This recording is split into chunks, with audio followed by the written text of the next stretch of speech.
Minha gente, mais um episódio do nosso podcast Câmara de Vencedores, esse local onde a gente traz pessoas que eu entendo, tem uma mensagem, tem algo para dizer, tem conteúdo, e o nosso lema é: todo mundo tem uma história para contar. Eu estou trazendo aqui mais um parauapebense de coração, dos homens que ajudam a construir com muita fé e com muita dedicação esta cidade. Estou falando do pastor Gerardo Teixeira. Pastor Gerardo, seja muito bem-vindo. Para mim é um prazer enorme recebê-lo nessa bancada, para conhecer um pouco da sua história, das suas atividades, da vida como um todo, da fé que lhe move. Seja bem-vindo, viu? Um abraço, Emeval, um abraço a todos. Realmente para mim é uma alegria atender seu convite, estar aqui para a gente bater esse papo descontraído. Eu acredito que vai ser muito bom esse momento com você. Pastor, eu fiz esse convite, né? A gente se encontrou e Sem planejar, sem né? planejar, Por né? acaso. E foi um momento muito bom, porque você está sempre rodeado de pessoas de todos os matizes, de todas as cores, de todos os tamanhos, de todas as religiões.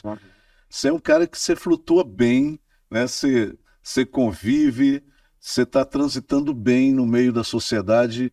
Eu admiro muito isso, porque a gente vive um tempo de tanta gente por um lado, gente por outro, uma ideologia de direita, uma ideologia de esquerda, gente que é amarelo, gente que é vermelho. E você está aí, né, pastor, no meio do mundo. Estamos aqui em Parauapebas há bastante tempo, eu digo assim, um tempo bom, né? Uhum. E a gente construiu isso desde o início que chegamos, sempre trabalhar esse bom relacionamento com todos, independente da religião, independente da bandeira evangélica, né? Porque são várias bandeiras, várias denominações. E eu sempre tenho tido um acesso livre em qualquer igreja, qualquer ministério. Sempre me aproximo das pessoas, porque eu sei tanto respeitar o espaço do outro, como tentar construir o meu espaço, o convívio geral, né, da sociedade. Então a gente tem esse trânsito livre, que eu chamo assim. Uhum. Inclusive, às vezes eu estou em algum ambiente de grande fluxo ou de multidões ali, e pessoas falam comigo sem eu saber quem é, mas me conhecem, né, por eventos, me conhecem pelo nome, mesmo sem ainda ter me visto, e a gente sempre tem um bom papo. Pastor, você vem de onde? Como é que você chegou nessa cidade? Como era essa cidade quando você chegou? Ô, Demerval, tem uma história boa. Eu vim do Ceará, minha cidade é Itapipoca, no Ceará, 130 quilômetros da capital. A gente viveu ali a nossa infância, né, nossa juventude, Uhum.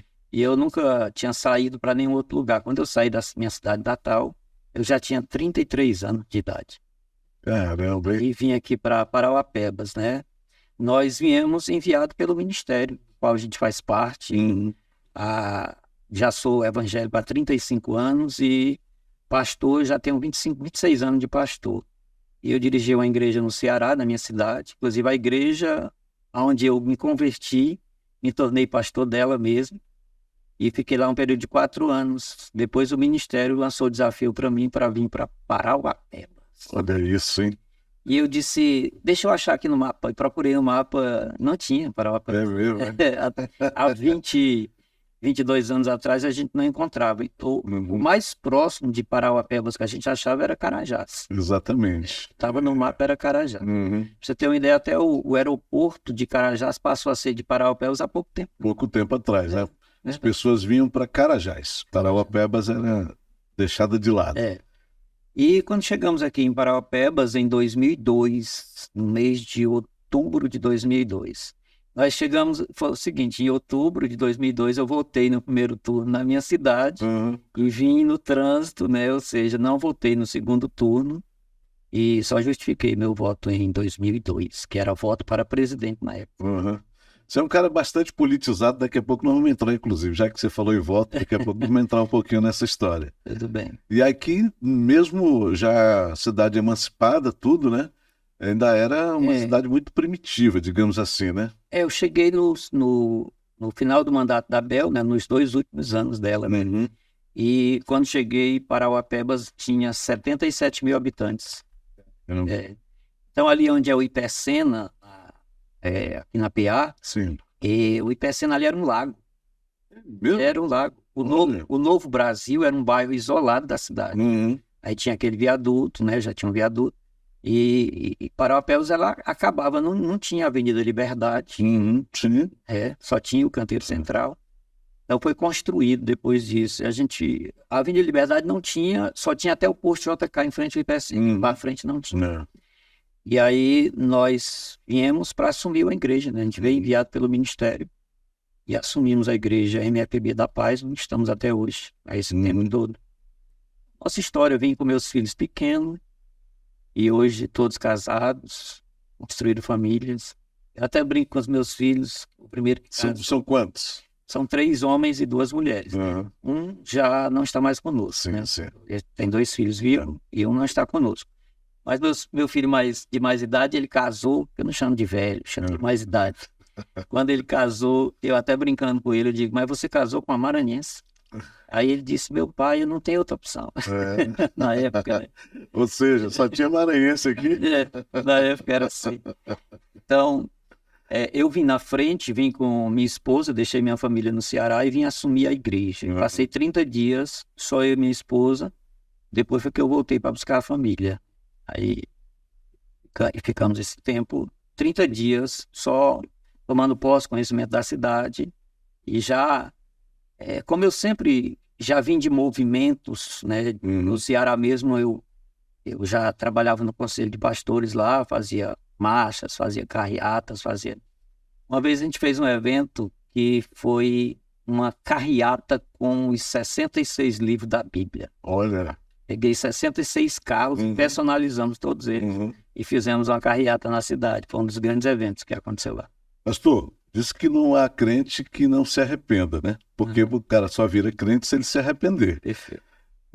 Com relação a essa mudança de estado, de cidade, Tapipoca para Parauapebas, houve algum momento que você se arrependeu ou você disse, rapaz, Deus sabe mesmo das coisas, né? Manda a gente para os lugares e tem o seu propósito? Eu tive que me adaptar, né? Porque a diferença de cidade era muito grande. Parauapebas para Itapipoca há uma diferença muito grande no clima, nas pessoas, né? Ou seja, no convívio familiar. Eu vim para cá sem ter ninguém meu aqui, né? Ninguém da família. Né? Imagino. A minha mãe veio aqui, a primeira viagem que ela fez, ela disse, meu filho foi para um lugar onde o vento faz a curva. Aí não tem mais para onde ir. Tem mais para onde ir. Aí ela até brincando, ela disse que mas aqui é tão quente que nem vento tem. E era muito quente. Então, eu confesso que eu passei 1 ano e meio, todo dia com vontade de voltar. Eu até olhava para que lado fica a minha cidade, né? E ficava ali com aquele GPS mental. Assim. Mental, né? Porque a gente nem tinha isso na época. Mas eu ficava pensando, saudade de tudo, né? Ou seja, no final do dia, as noites mais tranquila, porque a minha cidade é muito tranquila. Cidade de 3 climas, né? Praia, serra, sertão. Inclusive, ela é conhecida como a cidade dos 3 climas. A praia a 50 quilômetros, asfalto até a praia. E chegar em Parauapebas em 2002, que a gente não tinha praticamente nada. Sim, hoje tem muita coisa para você ver. À noite, Parauapebas é bacana. Mas você não tinha nada. E aí eu ficava com aquele sentimento de que, materialmente falando, a gente tinha tido um grande prejuízo. Sim. Em termos de construir, de ter a família no lazer. Mas eu não vim por minha vontade, eu vim por uma vontade de Deus, fui enviado para cá. Então, essa saudade ela vai ter que passar. E eu comecei a me aplicar, mas foi 1 ano e meio. Imagino. Bom, dito isto, a missão era evangelizar esta cidade, a missão era construir uma igreja fortalecida pela fé. O projeto deu certo, né? Deu, né? O projeto de Deus deu certo. Deu, porque primeiro que a obra dele, ela não sofre solução de continuidade, né? A obra de Deus é dele, a obra é de Deus. Ele apenas usa as pessoas para que o trabalho seja feito. Então a gente veio não para se promover, nós viemos não para que o nosso nome aparecesse, mas a gente veio para fazer a obra de Deus. E pegamos um trabalho que era bem de início, apesar de já existir há um tempo, mas nós recebemos uma igreja que precisava de fazer muitas coisas. Aquele que nos antecedeu fez bastante, mas ele fez até o limite dele. Sim. Então eu chegava para dar continuidade, fazer as reformas que precisasse, construir os templos que precisasse. Então nós passamos pelo menos 3 anos entre a adaptação e preparar um novo projeto e colocamos em ação, né? Uhum. Só que chegamos aqui, Demeval, uma coisa chama a outra. Sim. Devido à nossa facilidade de nos envolvermos sempre com outros ministérios, estar sempre próximo das pessoas, como a gente tinha lá, chegando aqui nós pegamos a cidade um período muito difícil, de muita enchente. Muitas pessoas desabrigadas, nós tivemos aquela área do bairro Primavera alagado, muitas pessoas tiveram que ir para galpões, CDC e tal, então ficou muito difícil. E o que eu fiz? Naquela época eu já fiz uma mobilização na cidade, entre as igrejas, entre os pastores, as lideranças evangélicas.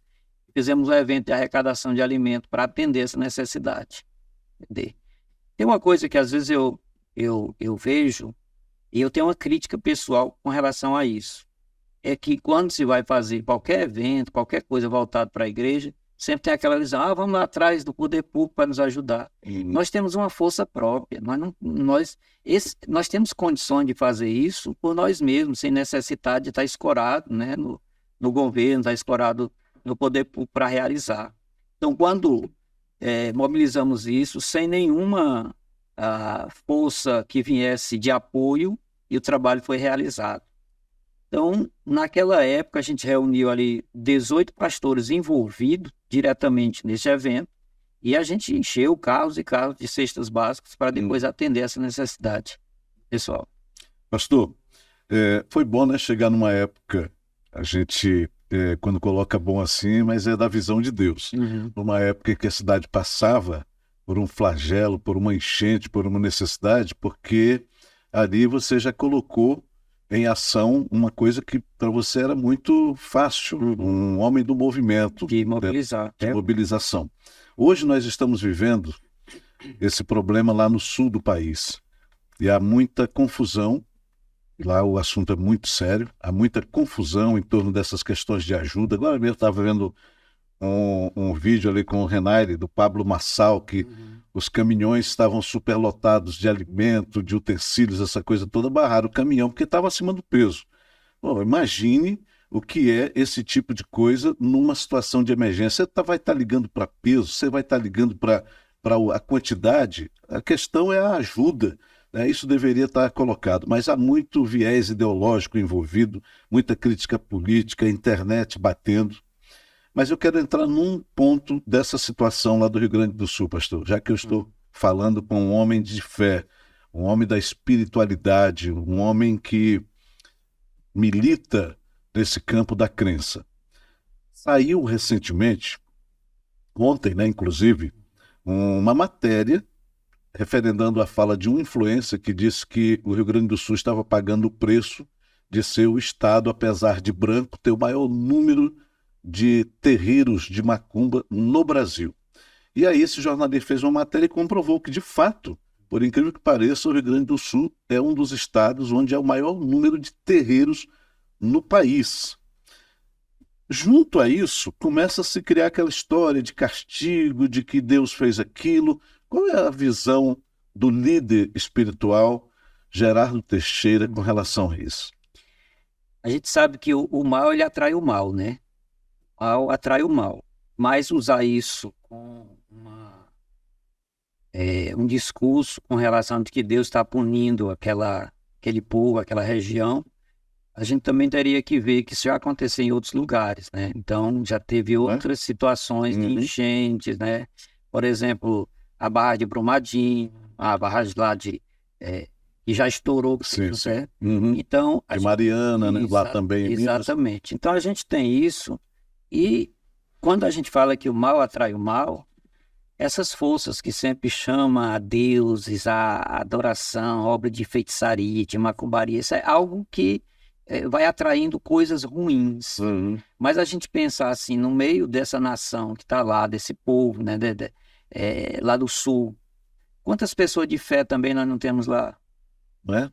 Quantas pessoas que servem a Deus que temos lá?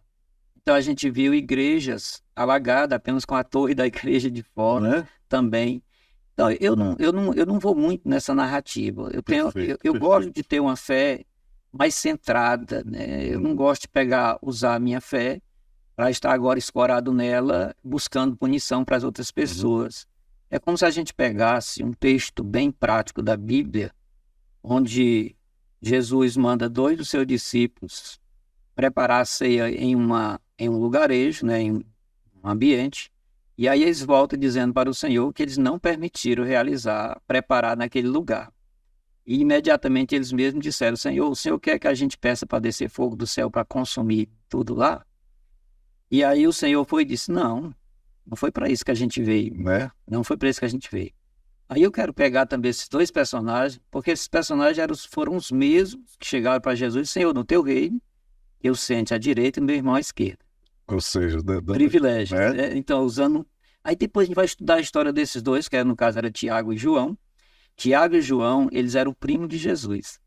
Eles eram filhos de Zebedeu, que era casado com Salomé. Salomé era irmã de Maria. Ou seja... Eles já queriam ali um nepotismozinho. Um tráficozinho de influência. Nepotismo no céu. Mas eles se incorporaram ali de um espírito de vingança, e eu não gosto muito de ver as coisas nesse prisma. Perfeito. Prefiro uma serenidade na minha fé, e não agora em detrimento da destruição dos outros. Não, eu prefiro ficar mais neutro com relação a tudo isso. Só me reservo a dizer que o mal sempre atrai o mal. E não importa, né? Como é esse mal e como se avalia, porque quem pratica o mal às vezes nem tem consciência que aquilo é o mal, né? Ou às vezes tem, né? Vai saber, né? Então eu não quero nem, como diz um colega meu, não quero nem entrar nessa seara. Com certeza. Pastor, mas que Deus sempre usou as águas para dar uma punida no povo, isso vem lá do dilúvio, não? Vem do dilúvio, é interessante do dilúvio. Inclusive, a porta da arca foi fechada por fora e quem fechou foi Deus, porque porta que fecha o homem não abre. E a arca só tinha uma janela, a janela era em cima, que era para eles passarem o dilúvio todinho só olhando para o céu. Olha só, né? Vocês não estão olhando para o céu, vou dar um jeito de vocês olharem. Olhar para o céu. Então, Demerval, mas a questão o próprio Deus, ele permitiu muita coisa como punição ao seu próprio povo. Sim. Entendeu? Quando o povo sai do Egito, a gente sabe que o povo saiu na última praga, que foi a morte dos primogênitos, e aí Faraó libera, que a dor foi muito grande, mas depois o próprio Deus endurece o coração de Faraó para que persiga o seu povo. Para que isso? Exatamente para que Deus mostrasse o seu poder diante do povo, porque a gente sabe que o exército de Faraó foi destruído lá dentro do Mar Vermelho. Dentro do Mar Vermelho. Mas Deus ainda faz uma coisa, traz o povo para pertinho de onde está acampado o exército de Faraó, para mostrar: está vendo esse exército aqui? Olha para eles pela última vez, agora vocês entram no mar, que é lá que eu vou sepultar eles, né? E destrói o exército de Faraó. Hein? Falar em Mar Vermelho, pastor, eu vi uma charge na época da pandemia, né? Muita gente quis fazer relação com esse período das pragas, e eu vi uma charge que o povo evangélico pregando e tal, né? Que vinha aí um problema muito sério, que era para todo mundo se converter, aí ninguém se convertia, aí fizeram uma arca. Na chargezinha lá, na historinha, faz uma arca e bota lá o povo para dentro, e os que não acreditavam ficaram de fora. Aí veio o dilúvio,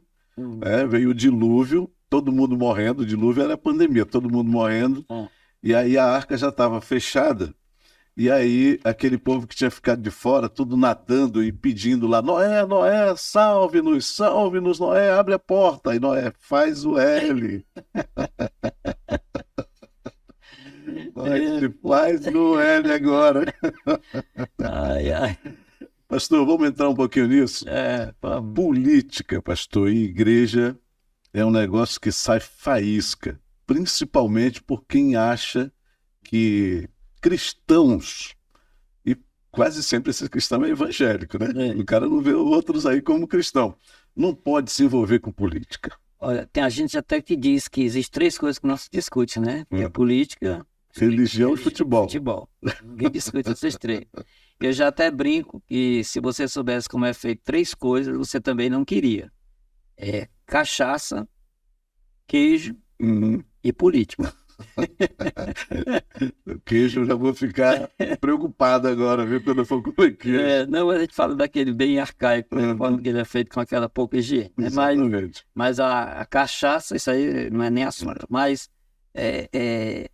a gente sabe que a política, ela colou nas costas dela uma visão, né, de que da corrupção, da gestão com interesses pessoais, favorecendo um pequeno número, largando os outros. A Então, famosa panelinha. a gente vê isso no contexto municipal, estadual e nacional, né? Inclusive, quando a gente olha hoje como é que está o nosso Brasil, a gente vê o tanto que o povo tem padecido pelas suas escolhas. Apesar de que é uma escolha meio duvidosa, nós não vamos entrar nessa questão, mas a política ela tem criado essa imagem dela mesma e faz com que algumas pessoas se posicionarem como conservadores na religião, principalmente na parte evangélica, não querer nem tocar no assunto, aí largar a política para lá. E eu sempre digo o seguinte, quando você não se posiciona, alguém está se posicionando por você. Quando você não tem coragem de tomar algumas decisões, alguém está decidindo por você.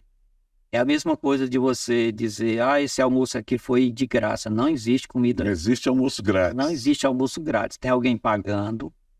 A mesma coisa é a política. Quando você não quer se envolver, tem alguém fazendo coisas que você lá na frente vai ser obrigado a atender sem gostar. Eu tenho uma visão, para você ter uma ideia, quando eu vim para o Evangelho, eu já participava de movimentos políticos. Eu já fui presidente de grêmio estudantil, eu já participei de vários movimentos de faculdade, eu já tive participação em gestão na cidade onde eu estava, e eu nunca larguei isso. Quando eu vim para o Evangelho, ficou melhor ainda, porque eu passei a ter uma visão com condições de separar o joio do trigo, separar aquele que tem um discurso mais equilibrado, aquele que tem mais possibilidade de você apostar, e eu nunca fiquei de fora do processo. E a Bíblia? A Bíblia, ela abre espaço, seja de forma literal ou para interpretações de que, sim, a política é algo que o povo cristão deve discutir, deve participar? A política, ela fala muito em política. Aliás, a Bíblia fala muito em política, muito mesmo. Inclusive, grandes homens, grandes personalidades foram políticos. Inclusive, quando tirou Jesus da cruz, quem tirou Jesus da cruz para sepultar foi um senador, José de Arimateia. Então, ele pediu o corpo de Jesus para sepultar. E quando você vai para o Antigo Testamento, você tem a história de Neemias. Neemias, ele era copeiro do rei Artaxerxes, lá na fortaleza de Suzã, e ele recebe a notícia de como estava Jerusalém, os muros da cidade tinham sido levados para o cativeiro, a cidade estava em tremenda miséria, e a Bíblia conta que Neemias, recebendo a notícia, ele sentou, chorou e jejuou por um período de tempo de 120 dias. Ele fez isso durante 120 dias. Ele era copeiro do rei Artaxerxes, e quando ele se apresenta diante do rei, o rei faz uma pergunta para ele. Por que esse teu semblante triste se tu não está doente? Porque ele sempre se apresentava com alegria na presença do rei. E ele era o copeiro, aquele que provava o alimento antes do rei comer. Então ele vivia, como se diz, correndo risco de morte a qualquer instante. Mas ele fez uma oração rápida e ele responde ao rei. Ele diz, como não estaria triste eu, sabendo da condição que está a minha cidade, minha terra? E aí o rei vai, o que tu quer? O que tu pedes para isso? Aí ele faz uma oração a Deus e faz um pedido ao rei, que o rei dê carta de recomendação para que ele volte, dê um tempo para ele, e que ele possa ter acesso nas florestas para tirar a madeira necessária da reconstrução, e carta para as fronteiras. Então, o que ele fez? Ele ora, mas para a reconstrução ele precisava fazer duas coisas. A primeira era falar com o rei, e o rei voltar atrás na sua palavra. Só para você entender essa história, o rei Artaxerxes, ele tinha mandado suspender a reconstrução dos muros de Jerusalém. E aquela historinha de dizer que palavra de rei não volta atrás, pode até não voltar atrás, mas se tiver um servo de Deus que ore, o rei volta. Isso é política pura, né? Sim, e Neemias vai, reconstrói, e lá no capítulo 6 de Neemias, 5, 6, capítulo 6, vai falar que Neemias, ele assume como governador e fez diferente de todos os governadores que antecederam a ele. Então, a Bíblia fala de política, fala o que é ruim, é a politicagem, é a política desonesta, são os homens com interesses pessoais, isso é muito ruim. E tem aquela passagem que é muito conhecida, que é do próprio Davi, né? Quando o povo escolhe um outro que é Saul, e Davi, que era o escolhido de Deus, que vai ter aquela cena maravilhosa quando Samuel vai lá na casa De Jessé. de Jessé, o pai de Davi, e começa a pensar que é um, que é outro, que é outro, que é outro, e o que estava lá no campo, que era Davi, que era o escolhido de Deus, né? Aquela é uma passagem que fica muito clara, que ali é política pura, né? Ali é unção, é escolha e unção de Deus, né? A gente vê que o primeiro rei de Israel foi Saul, escolhido pelo povo, e Deus nem queria assim, mas o povo pediu um rei e Saul foi rei. Ainda tem gente que acha que Deus não é democrático, olha só, né? Ele liberou, né? É porque tem duas coisas que as pessoas precisam interpretar. É a vontade de Deus e a permissão de Deus. Então, tem muita coisa que não é da vontade de Deus, mas é da permissão dele. Perfeito. Entendeu? Perfeito. Quando você faz uma escolha fora da vontade de Deus, você vai apenas na permissão. E as coisas acontecem, como o próprio Bíblia diz, que não cai uma folha se Deus não permitir. Então, Deus permite. Mas é como Deus dissesse, eu não estou querendo, mas você quer, então pague pelas consequências. Então, foi escolhido o rei Saul, mas o rei Saul ele fez algo que ele não podia fazer. E quando Deus pediu que ele obedecesse, ele resolveu barganhar pelo sacrifício. Aí quando tentou sacrificar para Deus, Samuel é muito claro com ele, diz, olha, você já foi rejeitado, porque Deus mandou destruir a cidade, e ele disse, não, mas eu trouxe o melhor dos despojos para oferecer para Deus, era o melhor do gado, era o melhor do rebanho para oferecer para Deus. Aí Samuel disse para ele, Deus ele prefere a obediência do que o sacrifício. Olha só. Então, quando ele sacrificou em vez de obedecer, foi rejeitado. Aí Deus fala com Samuel para ungir um outro rei, porque Saul tinha sido rejeitado. Então, manda a casa de Jessé. Quando chega na casa de Jessé, aparece Eliabe, grandão, bonito, fortão. Aí Jessé achava que era ele. Aí Deus disse, não, não é esse. E passou todos os filhos que na visão de Jessé e até na visão de Samuel teria capacidade de ser o rei. Perfeito. Aí Deus disse, não é nenhum desses. Aí foi quando Samuel pergunta, não tem mais nenhum? Ele disse, não tem, só um que está lá no campo, mas, ou seja, ele é pequeno, franzino, o cargo é tão grande para ele, entendeu? Mas o próprio Deus disse, ninguém come, ninguém faz nada, enquanto ele não chegar. Quando Davi entra, a história é outra. Quando Davi entra, a história é outra. Mas ele foi ungido rei, mas até assumir a posição de rei, teve todo um trajeto, todo um caminho. Verdade. E ali acontece, provavelmente, a primeira intervenção. A primeira intervenção institucional política. É quando Deus teve que intervir para poder colocar um ungido dele lá. E aí Davi foi um homem segundo o coração de Deus. Aí eu faço uma grande observação, o que é um homem segundo o coração de Deus. No caso de Davi, a gente conhece que ele pecou, que ele errou, quando Davi, ele estava mais forte quando ele estava no vale do que quando ele estava no palácio. No vale ele venceu o gigante Golias, mas no palácio ele foi vencido por Batseba, pelo pecado. Então, mas mesmo diante dessa situação, ele continuou sendo um homem segundo o coração de Deus, porque ele se arrependeu do pecado. Então o homem segundo o coração de Deus não é o homem perfeito, é o homem que se arrepende dos seus erros. Se o homem se arrepende dos seus pecados, ele é um homem segundo o coração de Deus. Então ele não é rejeitado. Primeiro que a Bíblia diz, no próprio texto que Davi escreveu, do Salmo 51, e o versículo 10, ele vai dizer assim, cria em mim, ó Deus, um coração puro e renove em mim um espírito inabalável. Olha isso, né? Ou seja, refaz a minha vida. Ele diz, dá-me novamente a alegria da salvação. Mas ele começa o capítulo 51 reconhecendo o seu erro. Pequei, somente eu pequei contra ti.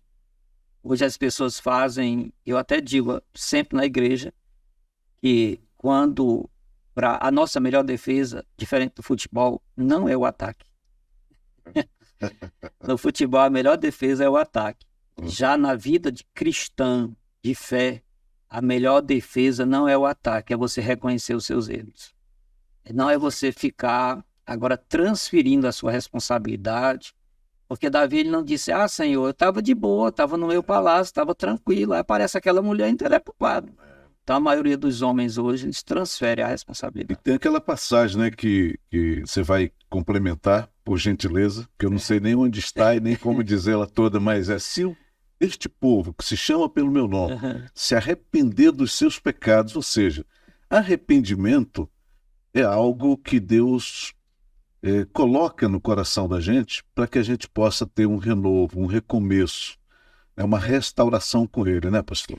Esse texto aí de 2 Crônicas, capítulo 7, versículo 14, vai falar exatamente. Eu acho bonito na igreja quando o caba, sem olhar para a Bíblia, ele fala esse negócio: um dia eu vou ser um caba desse, pastor. Rapaz, é fácil. A porta está aberta só para entrar.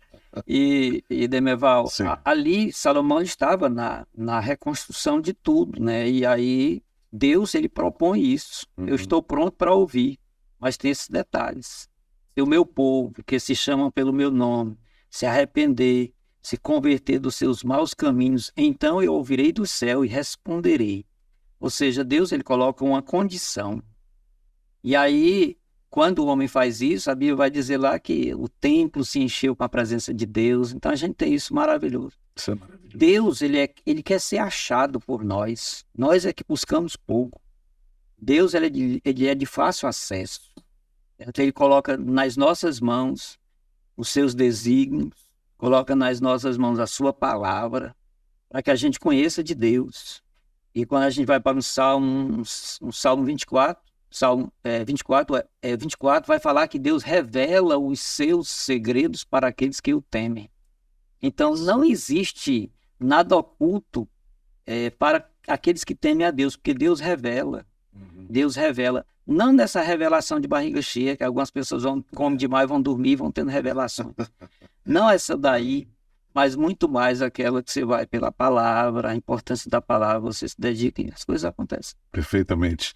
Pastor, dito isto, a Bíblia sim fala de política, a Bíblia sim tem histórias políticas, portanto não haveria razão para se tentar excluir o povo cristão do debate. Uma das coisas que mais o político desonesto tem medo é da união do povo. O que mais o político que vive da desgraça alheia tem medo é que haja uma união dos homens de bem. Porque quando os homens de bem se unirem, aqueles que estão levando vantagem sobre os que não querem, eles passam a ser ameaçados. Nós vivemos isso em 2018, quando se levantou um homem nessa nação, que foi quem mais mobilizou a igreja evangélica, a classe evangélica, para se unir em torno da política. Então, quantas pessoas, quantas igrejas tiraram aquela imagem que política era coisa do diabo, que entenderam que se não se posicionassem, nós perderíamos muitas coisas que são valores, princípios que nós temos. Mesmo assim, a gente não foi muito ameaçado. Você sabe que a luta para a liberação de aborto, para a liberação de drogas, para a liberação de tantas coisas que ferem os nossos princípios, ou aquela classe que se julga a minoria, mas tendo direitos maiores do que uma classe maior.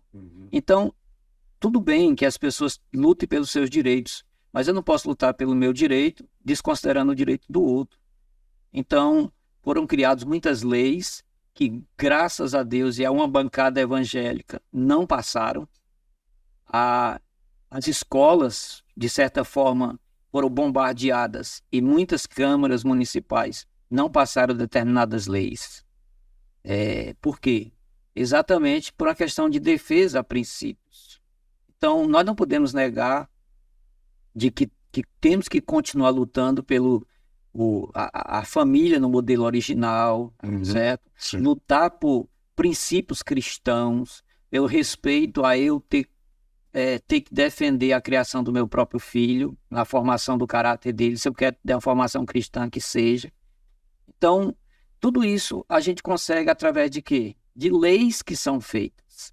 E quando nós, como cristãos, nos excluirmos disso, nós vamos estar perdendo o direito de também apresentar os nossos princípios a serem defendidos. Pastor, eu vou colocar aqui rapidinho, o senhor pode seguir nesse raciocínio daqui a pouco, mas eu vou colocar aqui um parêntese para chamar a atenção para algo que eu percebo que às vezes a igreja ela tem muita dificuldade de lidar com isso.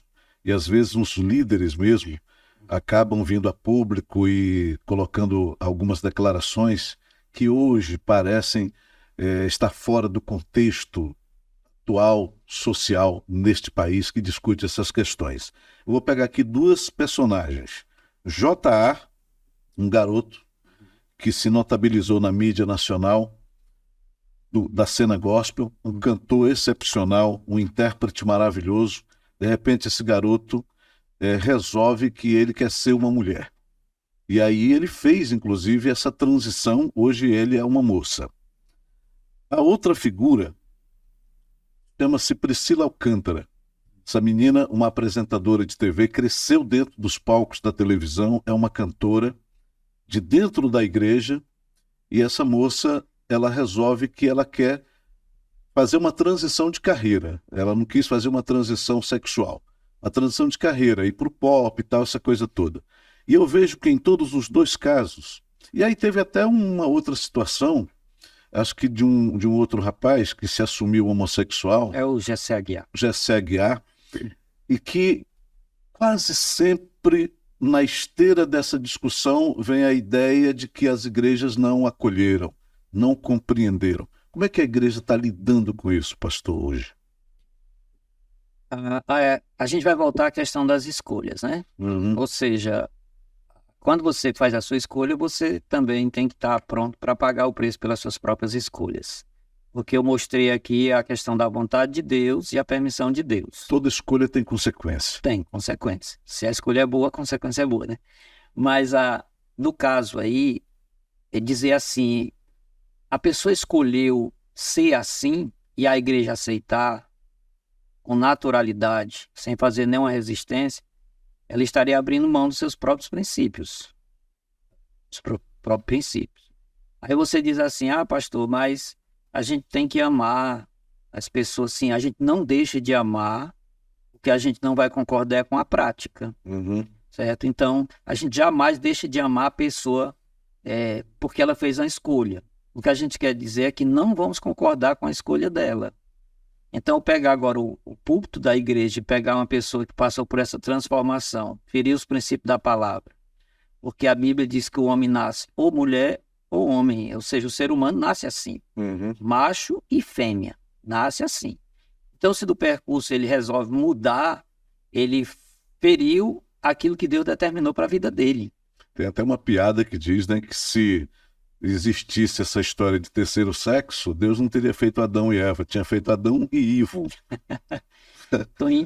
Toinho de Aripibu, lá de Mossoró, ele gravou uma canção dizendo isso, né? Gravou, depois foi rejeitado. Foi umas lutas em cima dele, né? Então, Demerval, a questão dessas duas personalidades conhecidas nacionalmente, a gente sabe que eles até, no próprio caso do J.A., que se lançou pelo Raul Gil, ele era membro da igreja do pastor Silas Malafaia, quem ajudou muito ele. Ele fez essa escolha. Eu não sei hoje como está, mas a sociedade igual, que tem a visão de que isso é normal, é comum, critica aqueles que continuam defendendo os princípios da palavra. Eu lembro que a cantora, não sei se, acho que foi Bruna Carla, não, foi Aline Barros. Aline Barros fez um comentário bíblico, sim, certo? E ela foi muito criticada, inclusive por algumas pessoas evangélicas, de que estava faltando amor sobre isso, e não tem nada disso, é um comentário bíblico. Quando você lê a Bíblia fala por ela mesma. Perfeito. Então não tem essa de agora criticar a pessoa. Mas quando as pessoas querem, digamos assim, aceitar tudo na naturalidade, sem fazer nenhum posicionamento cristão, aí ele está fora dos próprios princípios da palavra de Deus. E aí não é a igreja, não é os pastores, não é o corpo da igreja, né? Os membros da igreja, é a Bíblia. É a Bíblia, é a palavra. Perfeito. É a palavra. Se você tem a Bíblia como base de fé e costumes e postura, ela vai servir para tudo.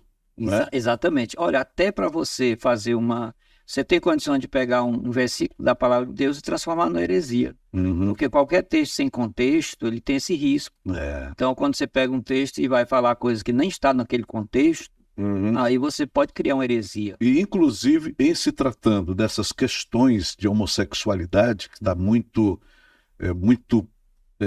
posto, né, atualmente, muito presente atualmente, a Bíblia faz referência a isso, e tem aqueles que acham que a Bíblia, pastor, está atrasada, que a Bíblia está quadrada, que a Bíblia está ultrapassada e que a Bíblia deveria ser reescrita. Olha isso. Eu vi uma personalidade falando isso, né?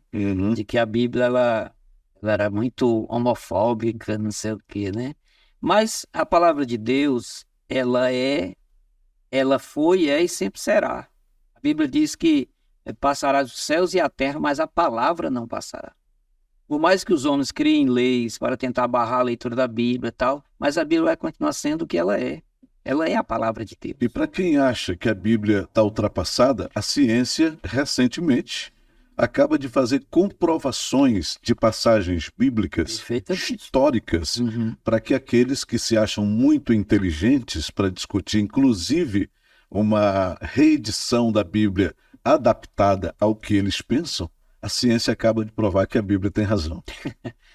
Demerval, eu tenho uma certa reserva com tantas versões da palavra de Deus, né? Eu tenho um cuidado, porque ela vai perdendo a interpretação em algumas versões bem atualizadas. Hoje a gente tem a Bíblia da mulher, Bíblia do homem, Bíblia do obreiro, Bíblia do jovem, Bíblia X, Bíblia... Então tem Bíblia hoje para todos os...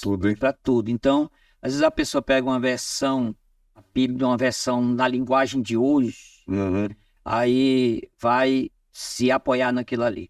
Por isso que se você chegar lá em casa, você pensar de Bíblia, é o que tem, né? Ou seja, Bíblia em várias versões, Bíblia de estudo, Bíblias a King James, que hoje é uma Bíblia da linguagem mais próxima do original.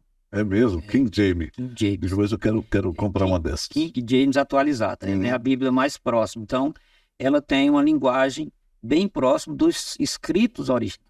Eu gosto muito, né, porque foi a Bíblia que me foi apresentada quando eu me converti, que é a versão Almeida, né? É a mais comum. É a mais popular. É a mais popular, né? E tem, inclusive eu gosto, eu tenho as minhas primeiras Bíblias que tem os textos do Novo Testamento onde Jesus fala que é em vermelho, né? Não sei se você já viu esse detalhe. Exatamente. Então, todo texto que tiver em vermelho ali, porque foi Jesus que falou naquele texto. Mas se o Bolsonaro for mudar, ele põe aquilo verde e amarelo, tira o vermelho. Pastor, vamos voltar aqui ao tema político. Você falou uma palavra que eu gostei muito, se referindo às questões dos eventos, dos movimentos, das grandes mobilizações, sejam elas para arrecadar fundos solidários, seja ela para impactar uma cidade, como é o caso da Marcha para Jesus, que você capitaneia isso tão bem em Parauapebas.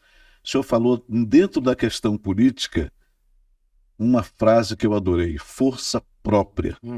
Um povo que não precisaria de prefeitura, de câmara, de político, de presidente da república, de governador, de quem quer que seja, porque vocês, eu estou colocando vocês porque estou falando com um pastor e estou aqui na condição de apresentador deste programa. Tem uma força própria. A história da Marcha para Jesus, ela é uma franquia, né, nacional, qualquer pessoa pode realizar, franquia sem custo, né? E em Parauapebas, em 2012, nós resolvemos realizar a primeira Marcha para Jesus. 2012? 2012. E foi até mobilizado junto com a Igreja Assembleia de Deus Missão, né? O pastor Fenelon ainda era o presidente na época, agora já é o filho dele. Mas a gente mobilizou ali, fizemos no segundo domingo de dezembro, em 2012, fizemos junto com o Dia da Bíblia. Foi numa tarde abençoada que nós passamos ali na PA e reunimos aproximadamente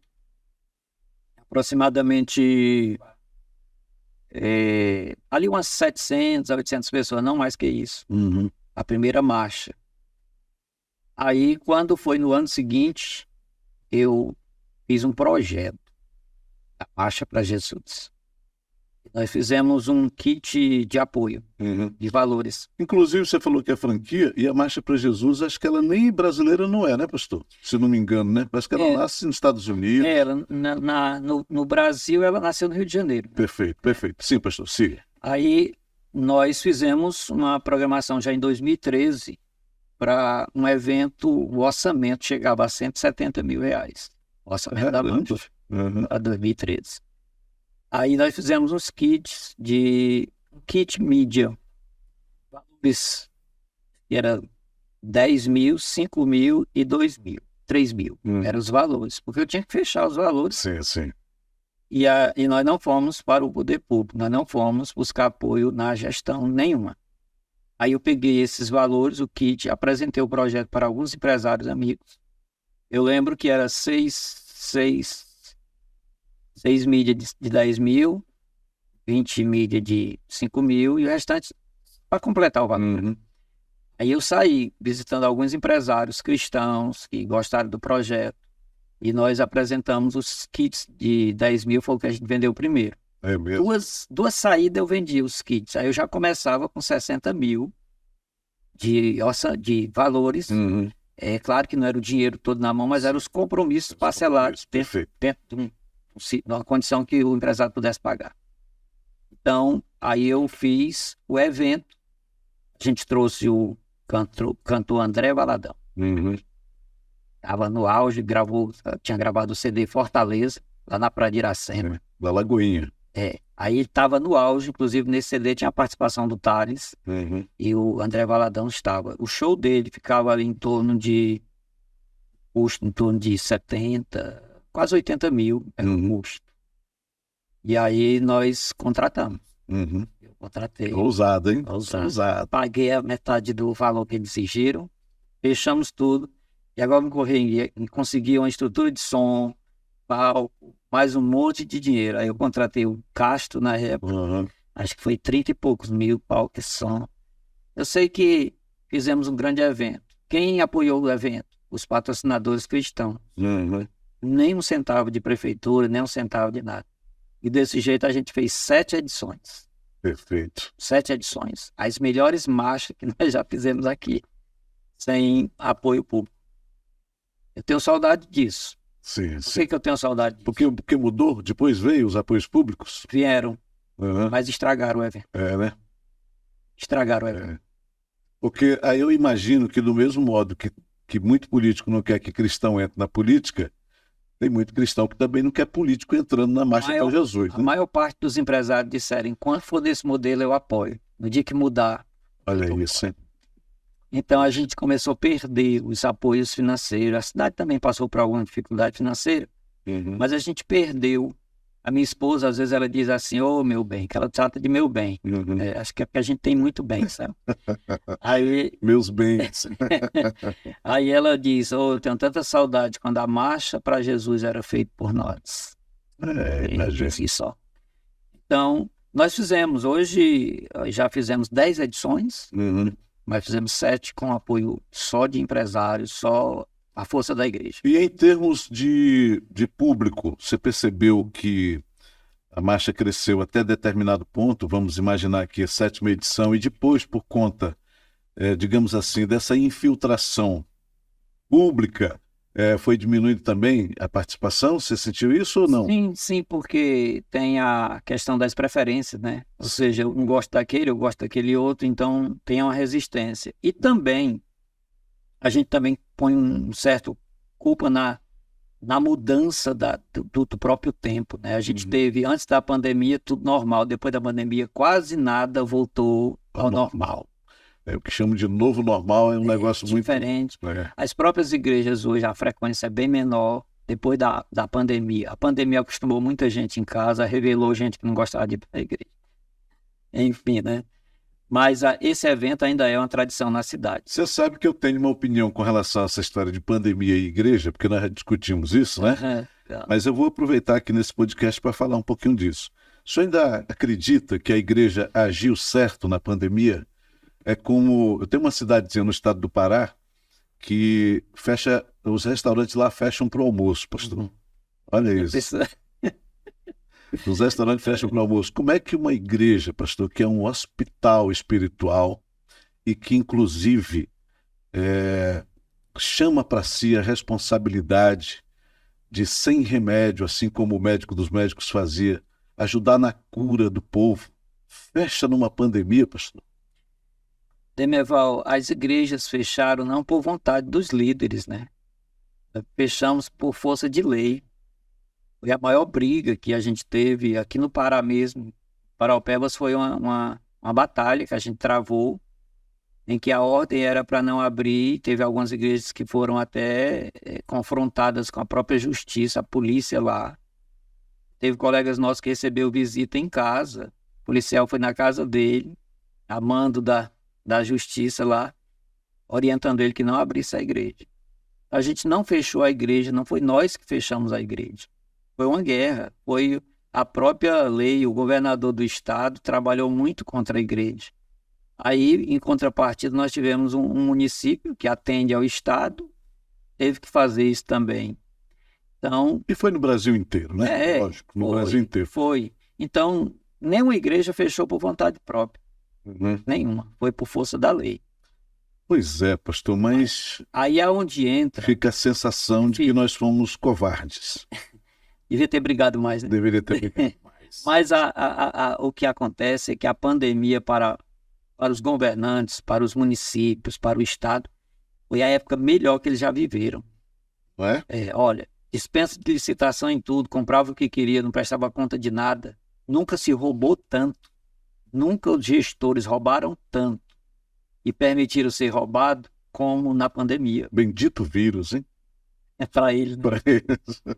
As riquezas aumentaram, as fazendas se multiplicaram, né? Então a corrupção aumentou, laboratórios de manipulação enricaram demais, né? Você vê que empresas que fabricavam carro foi fabricar máscara.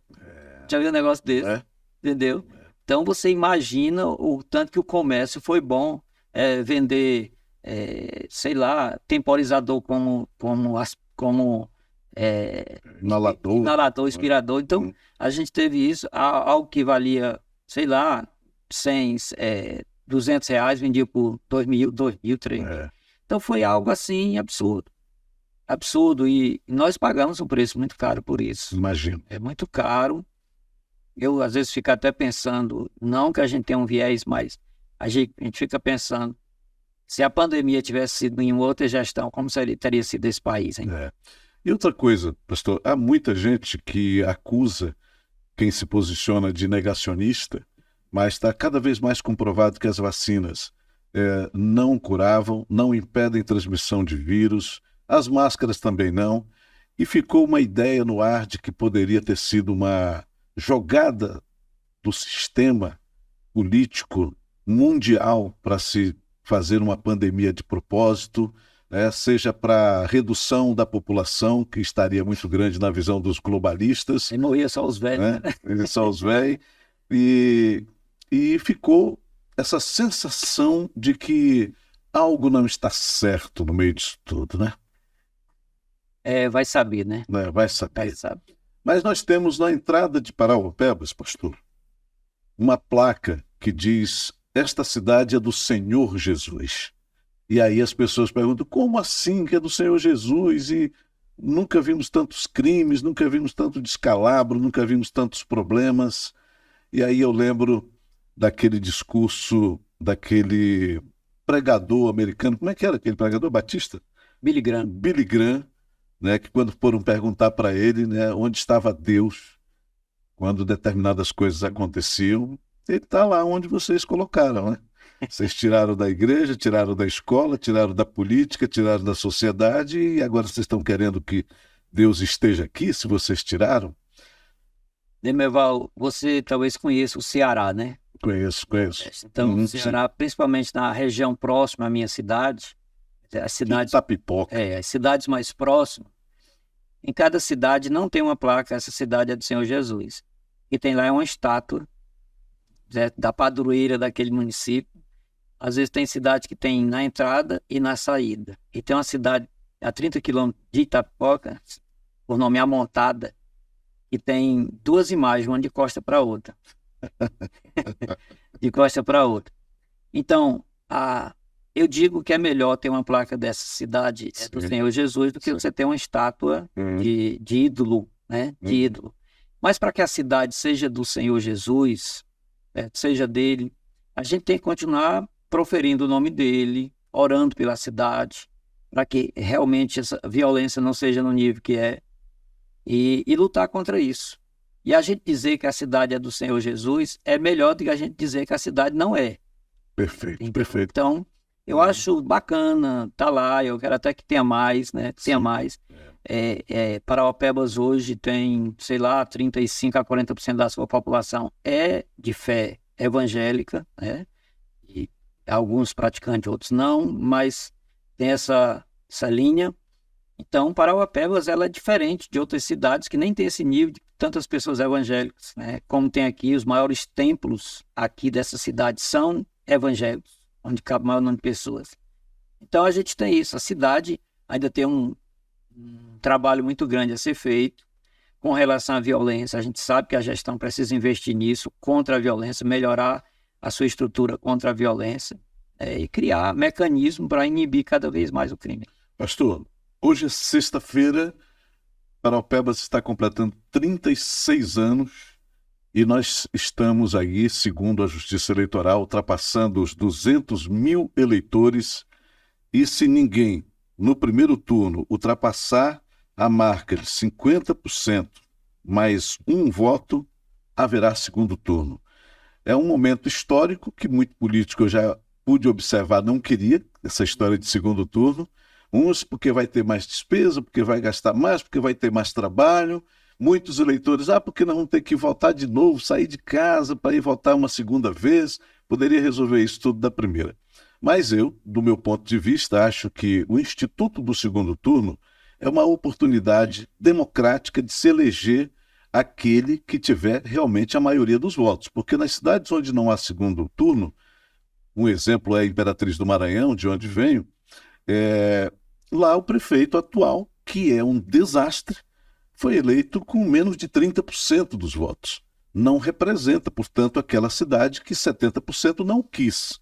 Então, o segundo turno ele é uma oportunidade realmente democrática de se eleger aquele que tiver a maior preferência, a maior aceitação do eleitorado. E a igreja, e o pastor, ainda que seja em seu nome ou em nome da igreja, o que pensa a respeito dessa situação? Em Parauapebas especificamente, aproveite para dar os seus parabéns, se houver razão para parabenizar Parauapebas pelos 36 anos. Eu parabenizo Parauapebas, né, por chegar a essa idade, nesse tempo de emancipação, 36 anos, tem a sua história, tem os gestores que passaram por ela. Nós sabemos que a cidade, quase 50% do tempo que ela tem de existência foi nas costas de um gestor, que é o atual, né? Sim, então, sim. 16 anos. 16 anos, né? 16 anos. Eu tenho aqui a minha crítica pessoal com relação a essa gestão, que a gente está vivendo no momento. Se a gente tivesse que olhar para as conquistas, a gente ia chorar mais pela falta de conquista na gestão do momento, né? Ou seja, Parauapebas está vivendo uma situação muito difícil. Hoje completando os seus 36 anos, uma cidade completamente tomada pelo lixo. Um descuido na contratação de empresas, é assim que eu vejo, e não era para acontecer isso. Se dissesse que Parauapebas não tem uma arrecadação suficiente para ter uma boa gestão, eu até daria o benefício da dúvida, mas eu tenho a certeza de que tem recurso suficiente para a gente viver melhor. Parauapebas não tem 15% de saneamento básico. Parauapebas está vivendo um momento triste na questão da saúde. Parauapebas tem um hospital que tão falta assistência para os que vão lá ser assistidos, quanto a própria estrutura do hospital. A gente tem a educação falida, que é como se encontra hoje. Enfim, a infraestrutura da cidade não tem, as ruas esburacadas, os bairros largados, não tem água. Então, se eu fosse, eu teria esse ponto para me entristecer. Sim, pelos 36 anos hoje da cidade. Mas eu parabenizo, porque Parauapebas chegar a essa marca dos seus 200 mil eleitores significa um crescimento muito grande, porque quando eu cheguei aqui não era 40 mil eleitores, agora já passa de 200 mil. Aí meu pensamento também vem, mas qual dos políticos interessa ter um segundo turno?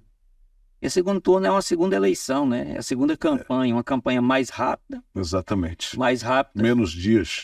menos dias, e às vezes até a despesa do segundo turno ela é bem maior, porque vai ter que ter os conchados para tentar trazer As convergências, as A e articulações, B para o seu lado. as conversas na madrugada. Então, nós vamos ter isso. E eu fico pensando, né, para quem interessa, quando a gente olha hoje para a possibilidade dos candidatos que estão aí se propondo, né, colocando o seu nome, hoje a gente tem praticamente 3 nomes, com a possibilidade de um quarto, né, que a gente vai falar de Rafael, Aurélio, Dr. Felipe, Hipólito, Sim, 4. perfeito. E ainda tem a possibilidade do MDB lançar mais um candidato, porque não está dando liga, né? Não está dando liga. Então, teríamos isso. Mas a gente sabe que no segundo turno cai esse cenário e vai para a disputa de 2. É uma outra eleição. Então, é para a disputa de 2 nomes. Quem são os 2 nomes que chegam lá? Aí eu tenho um pensamento de que... Pastor, esses 2 nomes estão entre Saul e Davi. E aí, pastor? Davi venceu Saul, né? E Saul... No caso de Saul, aí você já fez um desenho de quem vai vencer. Né? O povo... Você já fez um desenho. Porque na realidade Davi ele lutou contra Golias. Golias era inimigo de Saul. E aí naquela peleja Davi vence Golias. Mas o Saul ele tinha que desocupar o trono para que Davi assumisse. Então, na preferência popular, aí eu diria que pela própria rejeição, Saul já tinha perdido o trono. Só que ele não estava querendo entregar com facilidade. Já que você quer ir, já que você quer ir nessa conjuntura. Não, perfeito. Eu só estou conversando com um pastor e eu acho que a Bíblia é muito boa para a gente utilizar como referência na conversa. Então, a gente vai ter isso. Uma coisa eu tenho na mente, que quem vota num candidato no primeiro turno, dificilmente vota no outro no segundo turno. Mas, pastor, uma pergunta ainda em cima dessa analogia, Saul e Davi. Por que o povo, o Saul, diga-se de passagem, era bonitão, né? Saul era bonitão, Saul era um cara alto, Saul era um cara que se destacava no meio da multidão. E aí, a gente já viu isso aqui no Brasil, Fernando Collor de Mello, né? Enfim. Lá do Ceará a gente tinha o Tasso Gereissati, que venceu os coronéis, e ele era tido como o galeguinho dos olhos azuis. Né? Exato. E aí, o povo optou por Saul, mas Saul era meio doido, pastor. Saul era meio louco, Saul era meio irresponsável, ele fez uns conchavos, inclusive espirituais, que detonaram ele, acabaram com ele no final da história. E aí, às vezes, eu penso que é tão fácil escolher, é tão fácil a gente perceber o que vai dar problema e o que pode ser melhor. Por que a gente tem essa tendência a achar que só porque alguém é mais alto, mais bonitão, mesmo apesar de doido, a gente preferiria fazer esse tipo de escolha? Olha isso, às vezes a gente faz algumas escolhas pela própria situação do momento, né? Situação do momento. Então hoje há uma revolta popular, e essa revolta popular ela pode ajudar a decidir uma situação que ele está vivendo no momento. Então, trazendo para hoje o aniversário da cidade, trazendo para a gestão atual e trazendo para aquele que é indicado pela gestão atual, há uma futura possibilidade de ser o prefeito da cidade. Então, hoje a revolta popular cola muito bem nas costas daquele que está se propondo, ou sentir que é continuidade. Sim. Então, o sentimento de revolta vai decidir muito essa eleição. E é um sentimento que não é bom. Tem os seus riscos. Né? É um sentimento que não é bom, porque a boa psicologia orienta a você não tomar decisões erradas, quase sempre erradas, em pelo menos 3 situações. Quando você estiver sob forte emoção, quando você estiver com raiva e quando você estiver bêbado. Né? Fique na sua quando você estiver sob os efeitos dessas coisas, né? Lá em casa eu tô dentro de um tubo de ensaio, né? Minha esposa está fazendo psicologia e ela me estuda todo dia. É, né? Você é o cobaia, É né? verdade. Ó, Demerval, a Parauapebas, como eu já disse, está vivendo esse momento. É, claro, sim, sim. Segundo turno, para mim não vai fazer muita diferença, vai fazer diferença para aqueles que estão investindo na campanha. Sim. Ou seja, o meu voto do primeiro turno é o mesmo voto do segundo turno, Uhum. como a maioria das pessoas. E às vezes essa luta que a gente tem percebido nesses últimos dias, que para mim, agora aqui é um pensamento meu, Sim. de que o governo tem muito interesse que tenha segundo turno. Eu achei que não. Pois é. Mas explique por que você acha que tem muito interesse. Pelo tamanho da mobilização que fez para alcançar. Ah, tá. É nesse sentido. Né? Em alguns momentos eu achei assim, será que o governo quer que haja segundo turno? Será que não quer? Às vezes que o assunto entrou em algumas reuniões, eu senti que houve ali uma cara virada e tal. Não sei, né? Vamos ver. Tem duas coisas que não é... Há quem interesse e há quem não interesse, né, pastor? Eu até diria que interessa mais para aquele que está atrás. Uhum. Ele vai ter uma segunda oportunidade. Perfeito, boa análise. É como você chegar na porta para você fazer a sua prova do Enem, uhum. E de repente uma pessoa que estava lá dentro teve que fazer alguma coisa aqui fora. Quando ele saiu, você aproveitou a oportunidade para entrar. Então é a sua segunda chance, né? Mas quem está atrás tem mais interesse no segundo turno do que quem está na frente. Perfeito. Só que eu tenho uma observação a fazer. E aquele que está na frente, quanto mais votos vem de eleitores, a proporção dele também aumenta. Sim. Entendeu? Então, só as urnas que vão responder algumas situações. A gente tem aí na frente um tempo, né, para ver de pesquisas, o que isso vai mudar, se a intenção do eleitor mudou. Há algumas pessoas até dizem assim, mas a máquina ainda não funcionou. Eu tenho tanta vontade de que ela funcione na gestão do município. Não só na campanha. Não só em campanha, né? Eu quero que seja na gestão.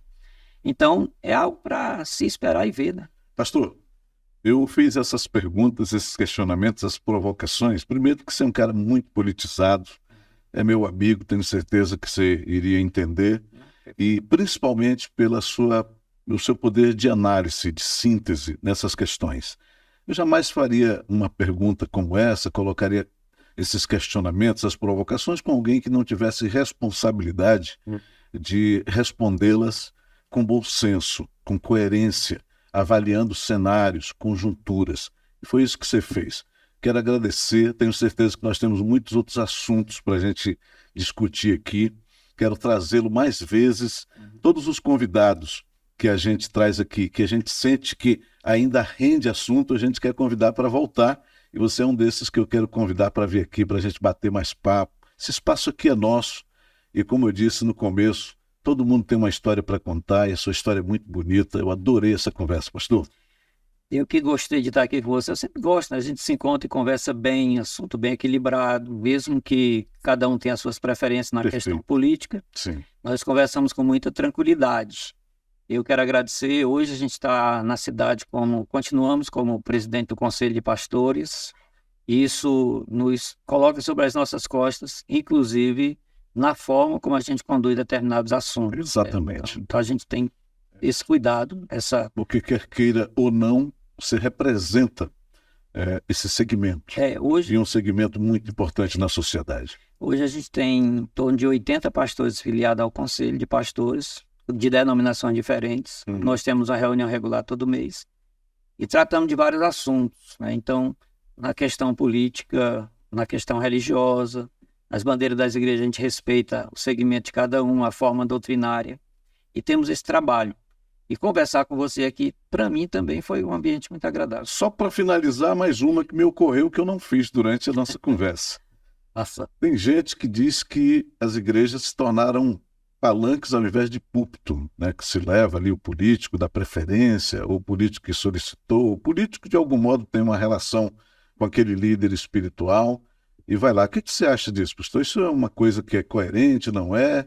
É assim que tem que ser mesmo, não há problema nenhum? Qual é a sua opinião? Eu posso falar minha postura no meu ministério, né? Se tem um candidato e ele é evangélico, digamos que ele é um pastor, eu não tenho dificuldade de receber ele como pastor na igreja para ele pregar a palavra de Deus. Perfeito. Mas se ele apesar de que eu até me reservo no período dele de candidato, mas eu não recebo no púlpito da minha igreja nenhum candidato, não coloco na plataforma. Ele é um visitante comum lá embaixo. Faço menção pela autoridade que ele é, mas ele não tem vez de voz no microfone da igreja, num ambiente de culto. Porque o que acontece de conversão no período das eleições é uma coisa impressionante, né? Gente que a gente nunca viu na missa e nem no culto. Tá lá chamando de irmão. Obrigado, queridão. Valeu. Adorei essa conversa. Foi boa. Gente, compartilha, manda esse link para os amigos, para os parentes, para os chegados, curte com a gente, vem para esse podcast, porque cada conversa, cada bate-papo, cada história, uma melhor que a outra.